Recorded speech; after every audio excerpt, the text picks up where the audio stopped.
ఏసే పరిష్కారము అనుదిన Bible study కార్యక్రమం ప్రేక్షకులందరికీ యేసుక్రీస్తు వారి కృపగల నామమున వందనాలు. ప్రభువునందు ప్రియ దేవుని బిడ్డలారా, నేటి దినము బైబుల్ స్టడీలో వాక్యాంశంగా యెహెజ్కేలు గ్రంథమును ధ్యానం చేసుకుందాం.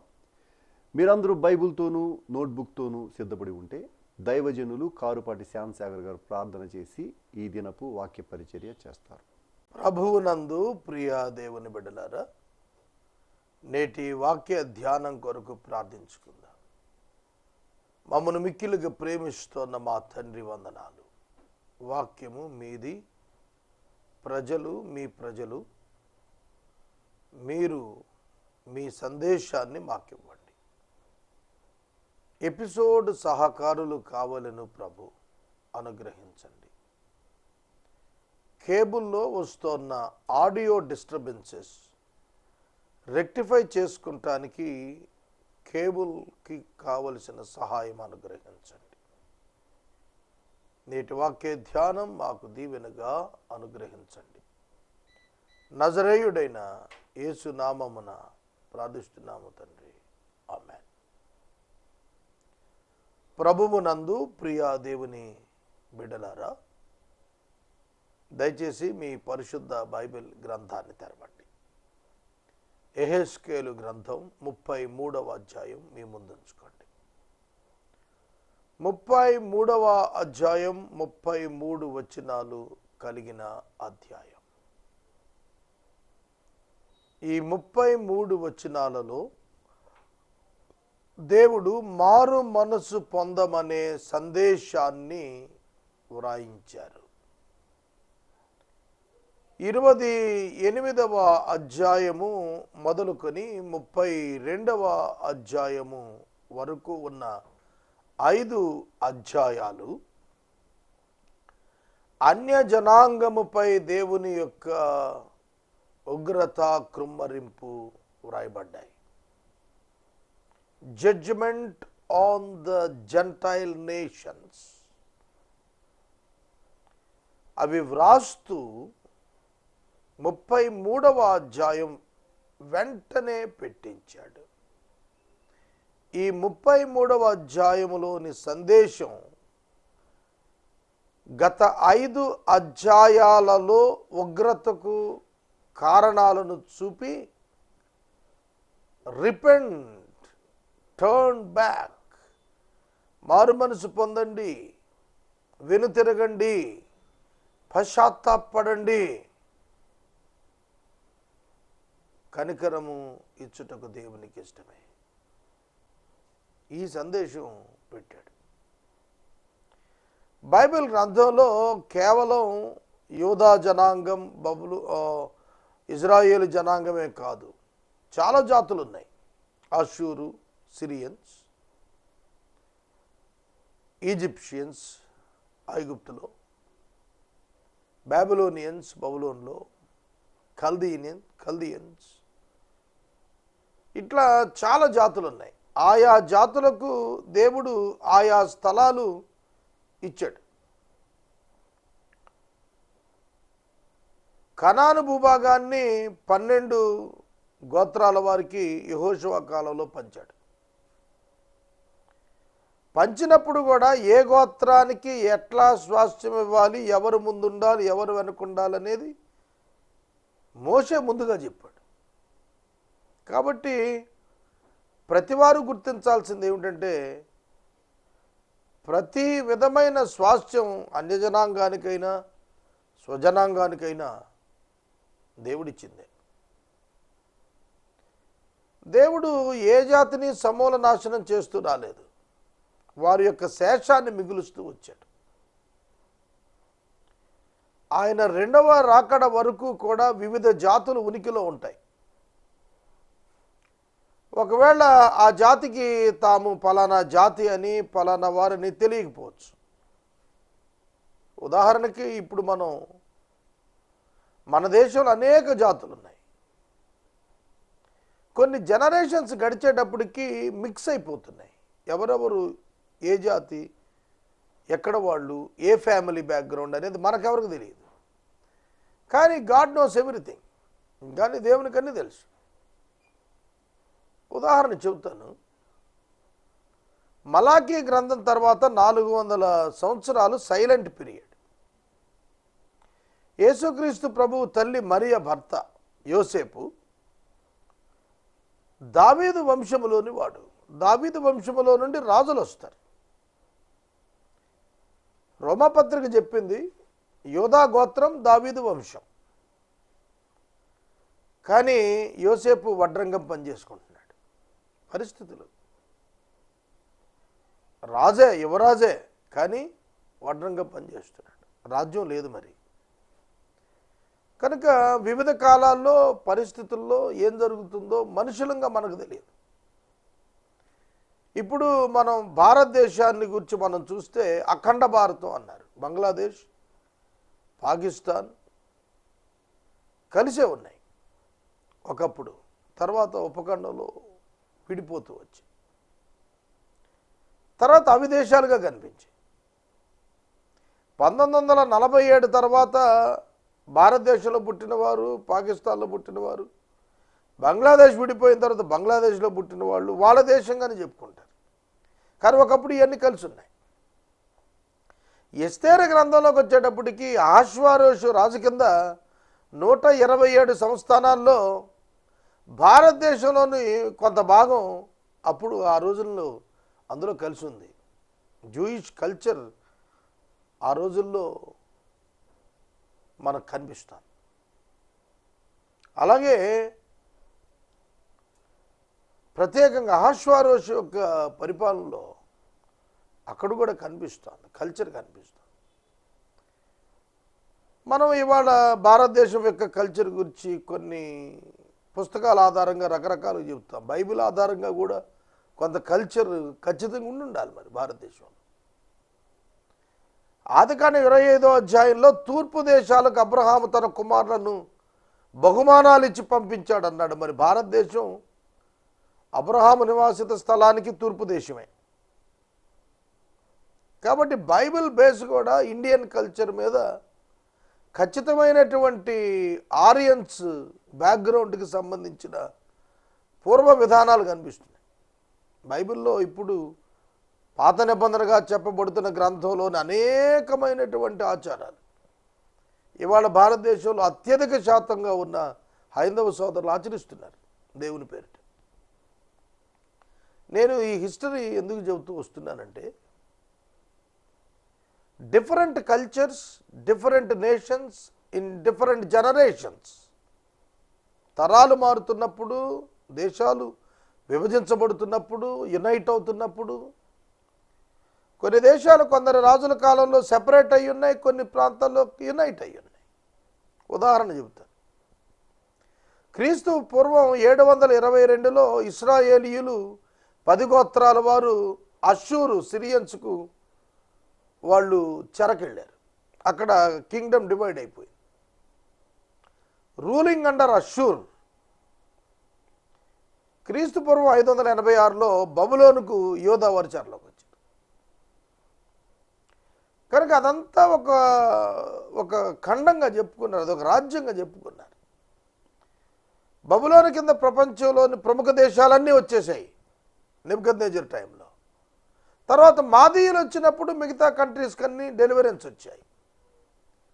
కనుక మనం వరల్డ్ హిస్టరీ మనకు రాయబడి మనకు దొరుకుతున్నది మాత్రమే హిస్టరీ అనుకోకూడదు.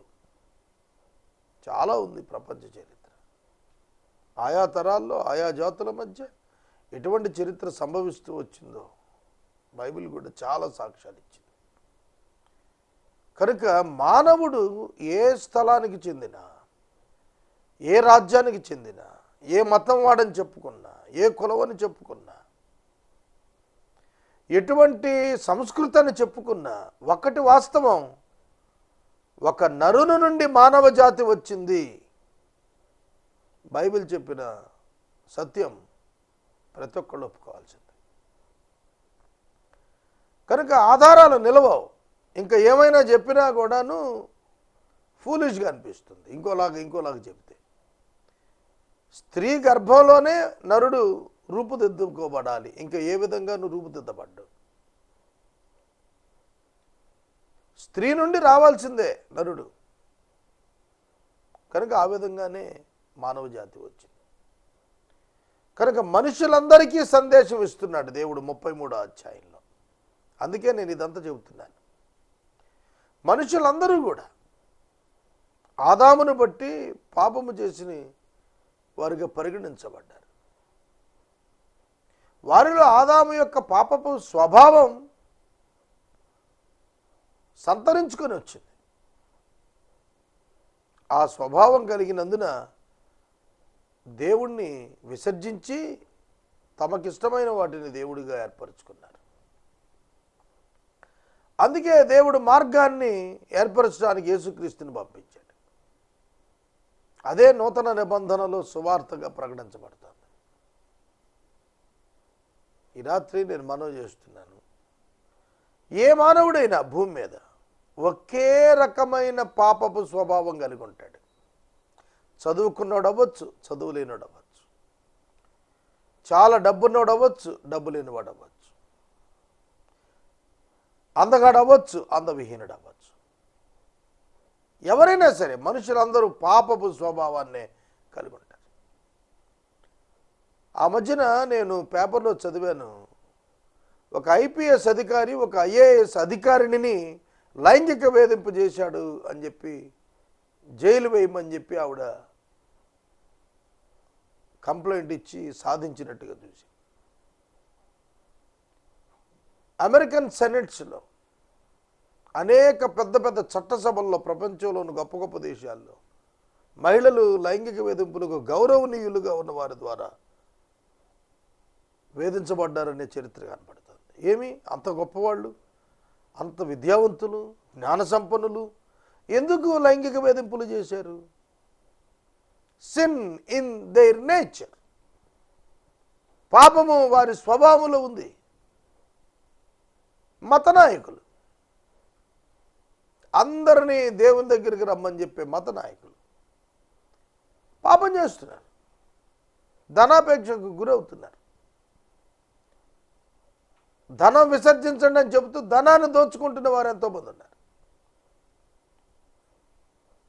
ఐహిక విచారాలని విసర్జించండి అంటూ వాటి కొరకు అరులు దాస్తున్న వారు ఎంతోమంది ఉన్నారు. కారణం ఏమిటి? సిన్, పాపం, స్వభావమున పాపం. పాపము అన్నప్పుడు క్రియ కాదు. బైబిల్లో చెప్పిన SIN, సిన్ అనే పదం బైబిల్లో ఎక్కడ వాడినా కూడా it is not the action or the act, it is the nature. అది స్వభావం గురించి చెప్పబడింది. కనుక మనుషులందరికీ ఒకటే సందేశం. ఏ మతమైనా, ఏ కులమైనా, ఏ దేశమైనా, ఏ రాజ్యమైనా, ఎటువంటి వ్యక్తిత్వం, ఎటువంటి వాడైనా ఒకటే సందేశం, టర్న్ బ్యాక్, రిపెంట్. ఒక్కటే సందేశం, టర్న్ టు గాడ్, దేవుని వైపు మారాలండి. సింపుల్.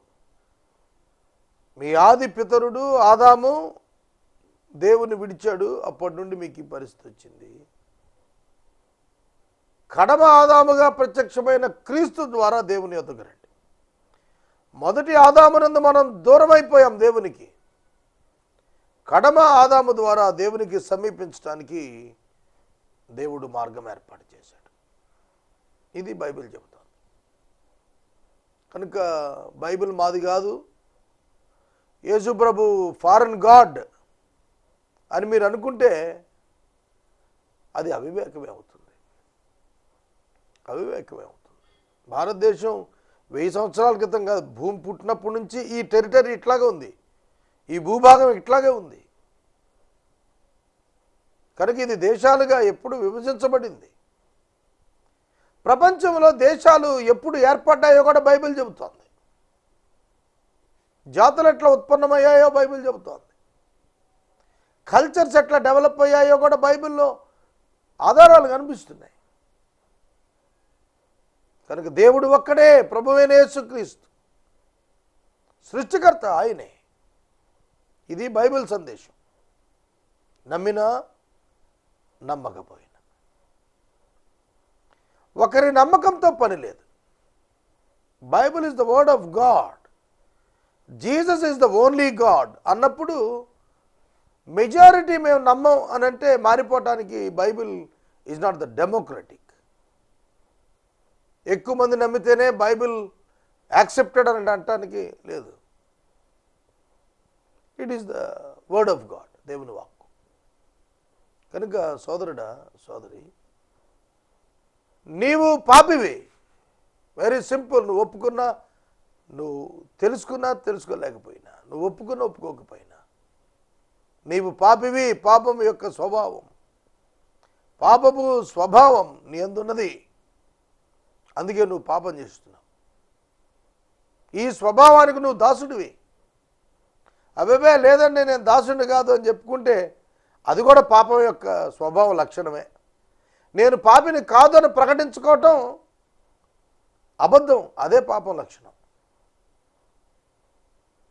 నేను పరిశుద్ధుణ్ణి అని ప్రకటించుకోవటం పాపం యొక్క లక్షణం. దేవుడు మానవుణ్ణి పరిశుద్ధుడిగా ప్రకటించాలి తప్ప మానవుడు తనను తాను పరిశుద్ధుడిగా ప్రకటించుకోవటానికి శక్తి లేదు, చాలదు.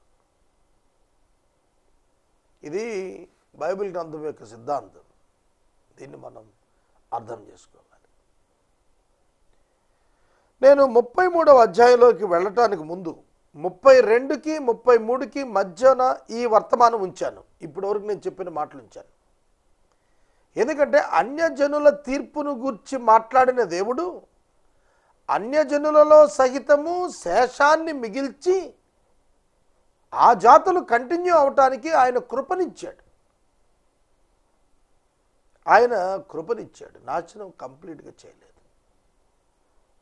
సోదరుడా, సోదరి, అందుకే 33వ అధ్యాయంలో మారు మనసు పొందమని చెప్తున్నాడు.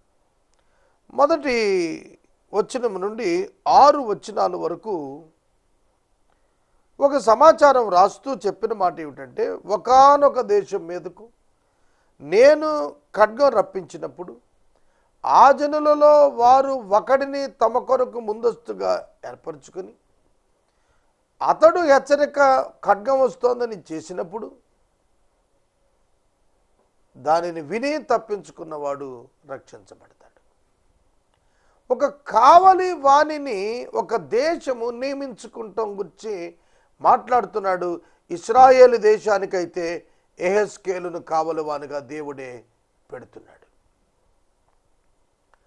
Different nations, different generations and different టైమ్స్లో కావలి వాళ్లను మతపరముగా, ఆధ్యాత్మిక పరంగా ఏర్పరచుకున్నారు. సంఖ్యాకాండంలో బిలామును గురించి మనకు కనిపిస్తుంది. బిలాము అన్యుడే కనుక అన్యులలో కూడాను సాంప్రదాయం ఉంది. అలాగే ఐగుప్తులో శకునము చూచాడు అని రాసి ఉంది ఫరో విషయంలో. కనుక రిలీజియస్ లీడర్స్ను స్పిరిచువల్ అవేకనింగ్ కొరకు జెంటైల్ పీపుల్ కూడా ఏర్పరచుకుని దేవుని దగ్గరికి వచ్చే విషయంలో జాగ్రత్తలు తీసుకున్నారు ఆయా కాలాల్లో. అందుకే పాపం పెచ్చుమీరిపోకుండా స్పిరిచువల్ నామ్స్, ఆధ్యాత్మిక సంబంధమైన కొన్ని విలువలను ఏర్పాటు చేసుకున్నారు వివిధ జాతుల వారు. మన దేశంలో కూడా పాపము పెచ్చుమీరిపోకున్నట్లుగా నీతి సూత్రాలను ఏర్పాటు చేసుకున్నాం, ధర్మ సూత్రాలను ఏర్పాటు చేసుకున్నాం. బైబిల్ తెలియకపోవచ్చు, కానీ నీతి అంటే తెలుసు, ధర్మం అంటే తెలుసు, న్యాయం అంటే తెలుసు మనుషులకి. కనుక వివిధ మత గ్రంథాల ద్వారా, వివిధ కాలాల్లో, వివిధ పరిస్థితుల ద్వారా, వివిధ ప్రభుత్వాల ద్వారా మనుషులను ఏర్పాటు చేసుకుని మనుషులు పాపములో కూరుకొని పోకుండా హెచ్చరికలు ఆయా కాలాల్లో తీసుకోబడ్డాయి. యూదులకైతే ప్రత్యక్షత వచ్చింది దేవుంది, అన్యజనులకు ఆ ప్రత్యక్షత లేదు పాత నిబంధనలో. క్రొత్త నిబంధనలో అంటారా, అందరికీ సువార్త ప్రకటన ద్వారా సమానంగా అవకాశం ఇవ్వబడింది, దేవుని తెలుసుకునే అవకాశం ఇవ్వబడింది. పాత నిబంధనలో దేవుని తెలుసుకునే అవకాశం ఇతర జనాలకు కలగలేదు, తెలుసుకోలేకపోయారు. ఇక్కడ మొదటి 6 వచనాల్లో చెబుతున్నటువంటి మాట, యెహోవా వాక్కు నాకు ప్రత్యక్షమై ఇలా సెలవిచ్చెను, నరపుత్రుడా, నీవు నీ జనులకు సమాచారం ప్రకటించి వారితో ఇట్లనము, నేను ఒకానొక దేశం మీదకు ఖడ్గం రప్పింపగా ఆ జనులు తమలో ఒకడిని ఏర్పరచుకొని కావలుగా నిర్ణయించిన ఎడల అతడు దేశము మీదకి ఖడ్గము వచ్చుట చూచి బాక ఊది జనులను హెచ్చరిక చేసిన సమయమున ఎవడైనను బాకానాదము వినియో జాగ్రత్త పడనందున ఖడ్గము వచ్చి వాని ప్రాణము తీసిన ఎడల వాడు తన ప్రాణమునకు తానే ఉత్తరివాది. బాకానాదము వినియును వాడు జాగ్రత్త పడకపోయిన గనుక తన ప్రాణమునకు తానే ఉత్తరవాది. ఎలయనగా వాడు జాగ్రత్త పడిన ఎడల తన ప్రాణమును రక్షించుకొనును. ఎవడి ప్రాణమును గూర్చిన జాగ్రత్త వాడే తీసుకోవాలి. ఖడ్గం వస్తోంది అని కావలివాడు ప్రకటించినప్పుడు మరణం వస్తుంది, శాపం వస్తుంది, శిక్ష వస్తుంది అని మారు మనసు పొందమని మనుషులకు హెచ్చరిక ఇవ్వబడుతున్నప్పుడు దానిని విని మారతాడా? వాడు బ్రతుకుతాడు. మారడో బ్రతకడు. గుర్తెరగండి. మారుటలో జీవము, మారకపోవుటలో మరణము దాగున్నది. మారుటలో జీవమున్నది, మారిన వానికి జీవమున్నది, మారని వానికి మరణమున్నది. మారని వాడు తన ప్రాణము లెక్క తానే ఉత్తరవాది. ఒకవేళ కావలి వాడు గనుక ప్రకటించకపోతే, దేవుని యొక్క ఖడ్గం వస్తే, ప్రజలు మరణిస్తే వారి ప్రాణాలకు కావలి వాడు ఉత్తరవాది అవుతాడు.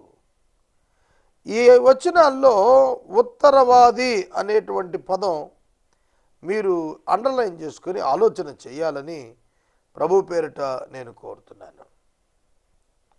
ఉత్తరవాది, జవాబుదారీ. కనుక మనం ఎప్పుడూ కూడా మర్చిపోకూడని పదం ఇది. ఎవరికి వారే ఉత్తరవాది. నీకు నువ్వే జవాబుదారి అవుతావు సోదరుడా, సోదరి. ఉత్తరవాది అనే పదం అడ్వకేట్కి వాడతారు. అడ్వకేట్ అనేటువంటి వ్యక్తి తన క్లయింట్ పక్షంగా జడ్జి ముందు ప్లీడ్ చేస్తాడు. ప్లీడ్ చేసినప్పుడు, వాదించినప్పుడు అడ్వకేట్ ఓడిపోతే క్లయింట్ ఓడిపోయినట్టు. నేను ఒక ప్రత్యేకమైన వ్యాజ్యం మీద హైకోర్టుకి వెళ్ళాను. ఒక చర్చ్ విషయంలో నా అడ్వకేట్ సరిగా వాదించలేకపోయాడు. నేను నుంచున్నా వాదించుకోగలిగేవాడిని, కానీ సీనియర్ మ్యాన్ అని ఆయన పెట్టాను. ఆయన నేను మాట్లాడేది కూడా మాట్లాడలేకపోయాడు, నేను చెప్పినవి కూడా ప్రజెంట్ చేయలేకపోయాడు. అన్యాయపు తీర్పే వచ్చింది, అసంపూర్ణ తీర్పే వచ్చింది. కేసు డిస్పోజ్ అయిపోయింది, డిస్మిస్ చేశారు. If advocate fails the client will be failed. అర్థమవుతుందా? కనుక ఎవరు ఉత్తరవాది ఇక్కడ? కావలివాడు ప్రకటించకపోతే మరణం ఎవరికి వస్తుంది? ప్రజలకు వస్తుంది. కాబట్టి కావలివాడు ఉత్తరవాది. కావలివాడు ప్రకటించిన ప్రజలు వినకపోయి చస్తే వాళ్లకు వాళ్లే ఉత్తరవాదులు. కనుక అడ్వకేట్కి ఇవ్వాల్సిన సమాచారం ఇవ్వకుండా మనం మన దగ్గరే ఉంచేసుకుని కేసు పోతే మనమే బాధ్యులం. మరి ఈ పాయింట్ ముందు ఎందుకు చెప్పలేదు అంటాడు. అర్థమవుతుందా? కాబట్టి ప్రాణము ముఖ్యము. ప్రాణము కాపాడుకొనుటకు మారు మనసు పొందుట అతి ముఖ్యము. దేవుని ఖడ్గం ఎందుకు వస్తుంది? ఇదిగో మీరు పాపములో ఉన్నారు, తొలగండి, లేని ఎడల ఖడ్గం వస్తుంది. అది సందేశం. సువార్త సందేశం మార్కు సువార్త 16వ అధ్యాయం 16వ వచనంలో ఏం చెబుతున్నాడు? నమ్మి బాప్తిస్మము పొందినవాడు రక్షించబడును, నమ్మని వానికి శిక్ష విధించబడు. సువార్తను నమ్మినవాడు ఆత్మరక్షణ పొందుతాడు. సువార్త నమ్మనివాడు ఆత్మను అగ్నిగుండములోనికి జార్చుకుంటాడు, పోగొట్టుకుంటాడు. కాబట్టి సువార్త విన్న తరువాత నేను అంగీకరించను అని భీష్మించి కూర్చుంటే నిన్నెవరు బతివులాడరు. దేవుడు అస్సలు బతివులాడు. God is giving you the freedom to choose. దేవుడు ఎన్నిక చేసుకునే స్వాతంత్రాన్ని మానవుడికి ఇచ్చాడు. అందుకే ఏదైనా వనములో ఆదాము హవ్వల చెట్టు పళ్ళు తింటున్నప్పుడు దేవుడు మాట్లాడలేదు. ముందే చెప్పాడు, తింటే ఏమవుతుందో చెప్పాడు, తినకుండా ఉంటే ఏమవుతుందో చెప్పాడు. తింటే ఏమవుతుందో తెలిసి చూస్ చేసుకున్నారు యాడమ్ అండ్ ఈవ్. మనుషులకు కూడా దేవుడు అంతే స్వేచ్ఛనిచ్చాడు. Whether you choose Jesus or you choose the idols. యేసును ఎన్నుకుంటావా, విగ్రహాన్ని ఎన్నుకుంటావా అనేది నీ ఇష్టం. దానిలో ఆ స్వేచ్ఛలో దేవుడు ఎన్నడూ కూడా until the judgement day God never questions you. దేవుడు ఎన్నడూ నిన్ను ప్రశ్నించడు. ఇది చాలామంది అర్థం చేసుకోవటం లేదు.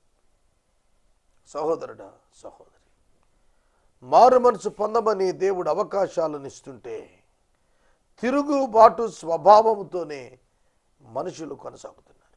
ఒక్క ఇశ్రాయేలు దేశమే కాదు, ఒక్క యూదా దేశమే కాదు, ఒక్క అష్షూరు రాజ్యమే కాదు, ఒక్క బబులోను రాజ్యమే కాదు, ఒక్క కల్దీయుల రాజ్యమే కాదు, ఒక్క ఫిలిస్తీ రాజ్యమే కాదు, ఒక్క ఐగుప్తు రాజ్యమే కాదు, సకల రాజ్యములు కూడా దేవునికి తిరుగుబాటు చేశాయి.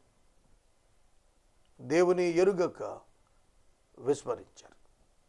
ఆ కారణం చేత దేవుని యొక్క ఖడ్గము ప్రజల మీదకి వస్తుంది. అందుకే చెబుతున్నాడు, దేవుని యొక్క ఖడ్గము దేవుడు పంపిస్తున్నాడు దేశం మీదకు. దేశము మీదకు దేవుడు తన ఖడ్గమును పంపిస్తున్నాడు. ఆయన ఖడ్గం పేరేమిటి? Word of God. The word of God will judge the people. దేవుని వాక్యము చేతనే దేవుడు తీర్పు తీరుస్తాడు. మనకి న్యాయమూర్తులు మన ధర్మశాస్త్రం చొప్పున మనకు తీర్పు తీరుస్తారు. అలాగనే వాక్యము చొప్పున మానవుని యొక్క పాపమునకు దేవుడు తీర్పు తీరుస్తాడు. సోదరుడా, సోదరి, నీవు తీర్పులోనికి రాకుండా నిమిత్తం ప్రభువైన యేసుక్రీస్తు అను ఒక ఆధారం, సోర్స్ ఆఫ్ లైఫ్, ప్రాణాధారం దేవుడు అనుగ్రహించాడు. ఆ దేవుని వాక్యమే ఏ ఖడ్గంగా చెప్పబడిన వాక్యం ఉందో ఆ వాక్యం శరీరధారిగా ఈ లోకానికి వచ్చి మానవునిగా సిలువపై మరణశిక్ష అనుభవించింది. మనుషులపై పడవలసిన దైవోగ్రత సిలువ మీద ఉన్న క్రీస్తుపై పరలోకము నుండి దేవుడు కృమ్మరించి మానవులకు శిక్ష రద్దు చేశాడు. మానవుల శిక్ష యేసుపై మోపబడి అనుభవించబడి సంపూర్తి చేయబడినందున ఇక ఆ శిక్ష మానవులకు లేకుండా దేవుడు చేసి యేసునందు విశ్వాసం ఉంచమని ఒక ఫ్రీ అప్లికేషన్ ఇష్యూ చేశాడు. దాన్ని వినియోగించుకుంటారా? రక్షించబడతారు. ప్రార్థన చేసుకుందాం. మనము ఇంతవరకు దైవజనులు డాక్టర్ కారుపాటి శ్యాంసాగర్ గారి ద్వారా కట్ చేసుకుని మళ్ళీ వేసుకుంటాము. మనము ఇంతవరకు దైవజనులు కారుపాటి శ్యాంసాగర్ గారి ద్వారా ఎహెస్కేలు గ్రంథమును ధ్యానం చేసుకున్నాము. ఈ కార్యక్రమం ద్వారా మీరు పొందుకొనుచున్న ఆత్మీయ మేలులు ఒక ఉత్తరం ద్వారా మాకు తెలియచేయండి. మీ ప్రార్థనా మనవులు మాకు తెలియచేస్తే ఏసే పరిష్కారం కార్యాలయంలో ఏర్పాటు చేసిన ప్రత్యేక ప్రార్థనా శిబిరంలో మీ కొరకు ప్రార్థిస్తాం.